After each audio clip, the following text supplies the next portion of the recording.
अस्सलाम वालेकुम, welcome to my YouTube channel. Welcome back. मैं एक नई रेसिपी के साथ आप लोगों को वेलकम कहती हूँ। आज की मज़ेदार सी रेसिपी है ऑमलेट बन पराठा बनाने की। बहुत ही मज़ेदार रेसिपी। आप लोगों ने बहुत से पराठे खाए होंगे, बहुत से बन भी अलग अलग किस्म के, फ्रूटी बन, सादा बन और दूसरे बन, लेकिन आज मैं आपको बहुत ही मज़ेदार सा ऑमलेट बन पराठा बनाना सिखाऊंगी, जो आप नाश्ते में भी खा सकते हैं और बच्चों को लंच बॉक्स में भी दे सकते हैं। ऑमलेट बन पराठा बहुत ही मज़ेदार सी और यूनिक सी रेसिपी है और बहुत ही डिफरेंट और न्यू। बन पराठा आप एक बार बना के ट्राई करेंगे तो आपको यकीनन इतनी पसंद आएगी कि आप इसको बार बार बनाना पसंद करेंगे। तो आइए हम इसको बनाना स्टार्ट करते हैं। बिस्मिल्लाहिर्रहमानिर्रहीम। यहाँ मैंने 2 कप मैदा लिया है। आप ये रेसिपी आटे में भी बना सकते हैं और अपनी फैमिली के हिसाब से जितना भी आप बनाना चाहें। तो मैंने ये 2 कप मैदा लिया है, हाफ़ टी स्पून के बराबर नमक शामिल किया है और 2 टेबल स्पून के बराबर ऑयल शामिल किया है। इसको हल्का हल्का सा मिक्स करेंगे। इसको बहुत ज़्यादा मिक्स नहीं करना जितना हम समोसे वगैरह बनाने में मिक्स करते हैं घी को आटे में।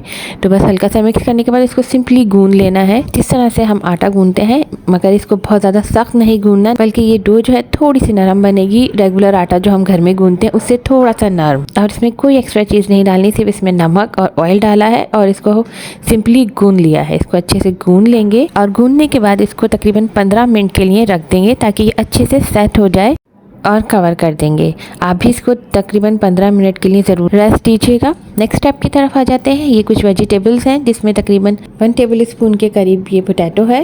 मैंने क्यूब की शक्ल में छोटा छोटा सा काट लिया है। इसी तरह थोड़ी सी एक बंद गोभी है, शिमला मिर्च, रेगुलर प्याज है एक छोटी सी, थोड़ा सा हरी प्याज का हरा वाला हिस्सा है और गाजर है। आप कोई भी वेजिटेबल इसमें इस्तेमाल कर सकते हैं, कॉर्न भी इस्तेमाल कर सकते हैं, जो भी आपको वेजिटेबल्स पसंद हो। हस्बे ज़रूरत नमक ऐड करेंगे। 1/4 टीस्पून के करीब मैंने इसमें पिसी हुई लाल मिर्चें ऐड की हैं। थोड़ी सी मैं इसमें डालूंगी कुटी हुई लाल मिर्चें और थोड़ी सी ही इसमें मैं ब्लैक पेपर ऐड करूंगी। मिर्च आप अपने हिसाब से और बच्चों के हिसाब से एडजस्ट कीजिएगा। तकरीबन हाफ़ टी स्पून के बराबर मैं इसमें ऐड करूंगी सूखा धनिया। अब इन तमाम चीज़ों को अच्छे से मिक्स कर लेंगे वेजिटेबल्स में, ताकि अच्छे से मिक्स हो जाए और सब्जियों का जितना भी पानी वो रिलीज हो जाए और सब्जियाँ थोड़ी सी सॉफ्ट हो जाएँ। अभी आप देख सकते हैं कि मैंने पैन चूल्हे पे नहीं रखा हुआ है। अभी बस इसी टाइम पे मैं इसको मिक्स करूंगी और 2 टेबल स्पून के करीब इसमें ऑयल शामिल कर दूंगी। ऑयल शामिल करने के बाद भी मैं इसको अच्छे से मिक्स करूंगी। बहुत ही सिंपल वे में मैं आपको ऑमलेट बनाना सिखा रही हूँ। अब इस सब्जियों के मिक्सचर में 2 अदद अंडे शामिल कर देंगे। अंडे को एक अलग बोल में तोड़ के शामिल करेंगे, ताकि अगर अंडा ख़राब हो तो हमारा पूरा सब्जियों का मिक्सचर ख़राब ना हो। इसी तरह दूसरा अंडा भी हम तोड़ करके इसमें शामिल कर देंगे और इसको भी अच्छे से मिक्स कर लेंगे सब्जियों के साथ। दोनों अंडों को बहुत अच्छे से मिक्स कर लेंगे। अभी ये पैन मैंने चूल्हे पे नहीं रखा है, बल्कि सब चीज़ें मैं पहले ही अच्छे से मिक्स कर रही हूँ, उसके बाद मैं इसको चूल्हे पे रखूँगी। अंडों को भी हम सब्जियों के साथ बहुत अच्छे से मिक्स कर लेंगे, ताकि तमाम अंडा जो है सब्जियों में अच्छे से मिक्स हो जाए। ये देखें, इस तरह से सब सब्जियों को मिला जुला करके अंडे में मिक्स कर लेंगे। अच्छे से मिक्स करने के बाद अब मैं इसको स्टोव पे रख दूंगी, बिल्कुल ही लो फ्लेम पे। ये जो मिक्सचर है ये बिल्कुल लो फ्लेम पे ऑमलेट तैयार होगा और बिल्कुल भी तेज़ आंच पे नहीं। इसको अच्छे से मिक्स कर लेंगे और फिर इसको कवर करके तकरीबन 5 मिनट के लिए हम रख देंगे और बिल्कुल लो फ्लेम पे ये ऑमलेट बिल्कुल लो फ्लेम पे रेडी होगा। 2 से 3 मिनट के बाद हम इसको चेक करेंगे और सब्जियों को मिक्स करेंगे। इसको हमें एक स्क्रम्बल बनाना है, ऑमलेट की तरह नहीं बनाना है, बल्कि बिल्कुल स्क्रम्बल की तरह हमें ये ऑमलेट बनाना है। इस तरह से हम जो है इसको मिक्स कर लेंगे अंडे के साथ और इसको अच्छे से पका लेंगे और इसको दोबारा से 2 से 3 मिनट के लिए कवर कर देंगे। 2 से 3 मिनट में ये अच्छे से तैयार हो जाएगा। तमाम सब्जियाँ अच्छे से जो है पक जाएंगी और ऑमलेट भी अच्छे से तैयार हो जाएगा। अब हम इसको स्टोव से उतार लेंगे और ठंडा कर लेंगे। ये देखें, ऑमलेट बिल्कुल अच्छे से पक गया है, सब्जियां बिल्कुल सॉफ्ट हो गई हैं और पानी भी बिल्कुल अच्छे से ड्राई हुआ है और सब्जियों का कलर भी बिल्कुल फ्रेश है। तो अब हम इसको ठंडा करने के लिए रख देंगे और दूसरे स्टेप की तरफ आ जाते हैं। ये हमने जो आटा गूंद के रखा था, ये देखें कितना सॉफ्ट हो गया है। बन बनाने के लिए हमें इसी तरह का आटा गूंदना है। अब हम इसके पेड़े बना लेंगे।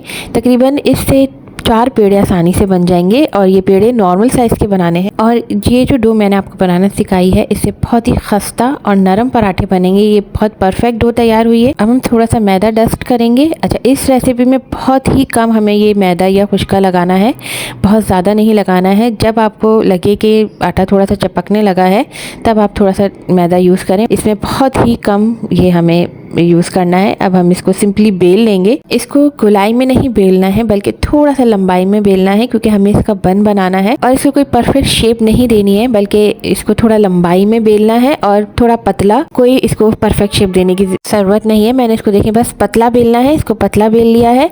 अब हम इसमें फिलिंग रखेंगे जो कि ठंडी हो गई है। फिलिंग को अच्छे से ठंडा करने के बाद ही हम इसको पराठे पे रखेंगे, वरना तो पराठा फट जाएगा। अब इसको इस तरह से लंबाई में फिलिंग को रख देंगे और बहुत ज़्यादा नहीं रखनी है फिलिंग, बल्कि बस नॉर्मल रखनी है और सेट कर लेंगे। अब एक कॉर्नर से डो को उठाते हुए हम इस तरह से इसको रोल करेंगे, जिस तरह से हम आम पराठे को रोल करते हैं, जिस तरह से लेयर वाले पराठे को रोल करते हैं, और इस तरह से इसको करेंगे ताकि जो अंदर से जो हवा है वो निकल जाए और इससे पराठा बहुत ही ज़बरदस्त क्रिस्पी बनेगा। इस तरह से इसको रोल आउट कर लेंगे और जो फिलिंग है वो भी बाहर नहीं निकलेगी। देखिए इस तरह से मैंने इसको दबा दबा के सॉफ्टली इसको एक रोल की शक्ल में तैयार कर लिया है। अब इसे एक बहुत ही ज़बरदस्त से लेयर वाले पराठे की तरह से हम रोल आउट करेंगे। इस तरह से एक कॉर्नर से आराम से बिल्कुल सॉफ्टली। ये इतना अच्छा और नरम आटा गूंदा हुआ है कि बहुत ही ईजिली ये आराम से बन रहा है। अब ये देखें ये अच्छे से कवर हो गया है। अब हम क्या करेंगे, जो इसका एंड वाला कॉर्नर है इसको इस तरह से स्ट्रेच करेंगे और फिर ये एक कॉर्नर इस तरफ से मोड़ देंगे और एक कॉर्नर इस तरफ, ताकि अच्छे से कवर हो जाए और पकाते हुए ये फटे ना। अब बिल्कुल नरम हाथ से इसको प्रेस करेंगे ताकि ये अच्छे से बंद हो जाए। अच्छा, अब ये मैंने पेड़े तैयार कर लिए हैं। अब बहुत ही हल्के हल्के आराम से इसको हम तैयार करेंगे और इसमें बिल्कुल प्रेशर नहीं देना है। बहुत ही हल्के हाथ से हमें इसको जो है बढ़ाना है, लेकिन इसको बहुत ज़्यादा नहीं बढ़ाएंगे इसको, क्योंकि ये बन की शेप देनी है इसको। इस तरह से हम बहुत ही नरम हाथ से इसको हल्का हल्का सा बेलेंगे और बहुत बड़ा नहीं बनाना है इसको, बस इसी साइज़ का बनाना है। और जहाँ से लगे कि ये मोटा है, आप हाथ की मदद से इसको वहाँ से प्रेस करके पतला कर लें, क्योंकि हमें ये बन के साइज़ के बनाने हैं। यहाँ पे मैंने तवे पे ऑयल लगा लिया है और तवा पहले से गर्म है हल्का। आप चाहे तो इसको फ्राइंग पैन में भी बना सकते हैं। इसमें मैंने तकरीबन 2 टेबल स्पून के करीब घी लगाया है। असली घी लगाया है, असली घी में बहुत मज़े के बनते हैं। आप आम घी में भी बना सकते हैं। और फिर ये पेड़े हम इसमें रख देंगे और इनको हल्की आंच पे हमें पकाना है कवर करके, ताकि ये अच्छी तरह से अंदर तक पक जाए। अभी ये मैंने 2 बंद रखे हैं ताकि ये 2 अच्छे से तैयार हो जाएं। जितना जगह हो बस उतने ही बंद रखेंगे।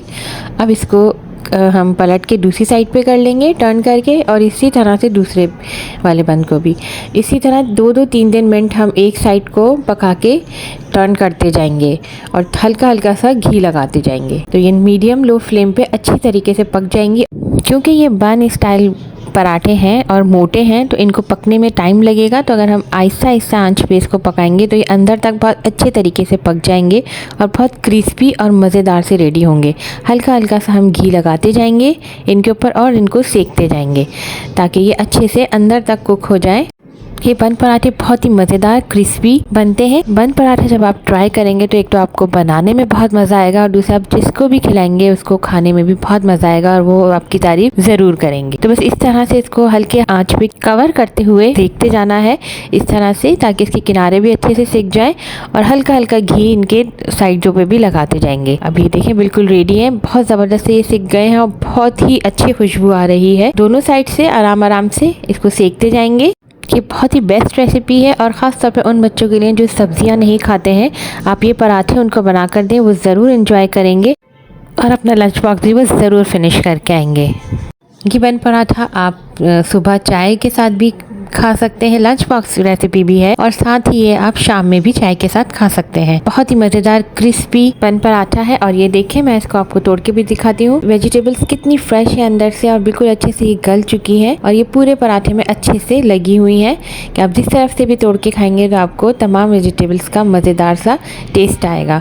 और ये अंदर तक अच्छे से पक चुका है, बहुत ही क्रिस्पी इसकी लेयर्स हैं। ये देखें, आप इसको ज़रूर ट्राई कीजिएगा, आपको ज़रूर पसंद आएगी ये रेसिपी। मेरी रेसिपी अगर आपको पसंद आई है तो आप ज़रूर मेरे चैनल को सब्सक्राइब कीजिएगा, रेसिपी को लाइक कीजिएगा। आप इसे मिनी पराठा भी कह सकते हैं और ये एक ही पराठा बहुत इनफ है। साथ ही ये हेल्दी भी है क्योंकि इसमें तमाम वेजिटेबल्स हैं। ये पराठा आप मायो गार्लिक सॉस के साथ एंजॉय कीजिए, आपको बहुत मज़ा आएगा। Thanks for watching. अल्लाह हाफिज़।